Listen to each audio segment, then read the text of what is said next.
আমি বিচৰাবোৰ ভগৱানে কেতিয়াও নিদিয়ে। ইয়াৰ অৰ্থ এইটো নহয় যে আমি তাৰ যোগ্য নহয়।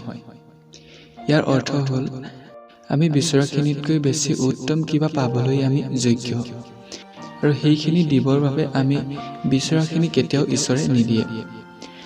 আমি সদায় চকুৰে যিমান দূৰলৈকে ঢুকি পাওঁ সিমান দূৰলৈকেহে দেখোঁ, কিন্তু ঈশ্বৰে আমাৰ গোটেই জীৱন দেখা পায় আৰু সেইমতেই সিদ্ধান্ত লয় আমি কি পোৱাৰ যোগ্য বা কি পালে আমাৰ জীৱনটো সুকলমে চলি থাকিব। কেতিয়াবা আমাৰ ভাল লগা কিবা আমাৰ জীৱনৰ পৰা হেৰাই গ'লে আমি ক্ষোভিত হওঁ বা দুখ পাওঁ। আমাৰ দৃষ্টিত যিটো ভাল আমাৰ জীৱনৰ বাবে সেইটো সুখৰ নহ'ব পাৰে। সেয়ে ঈশ্বৰে আমাক ভালৰ বাবেই সেয়া আঁতৰাই নিয়ে। ঠিক ধৰক, চকলেট এটা শিশুটিৰ দৃষ্টিত ভাল পোৱা বস্তু, কিন্তু আমি জানো যে অতিমাত্ৰ চকলেট খালে তাৰ দাঁত নষ্ট হ'ব।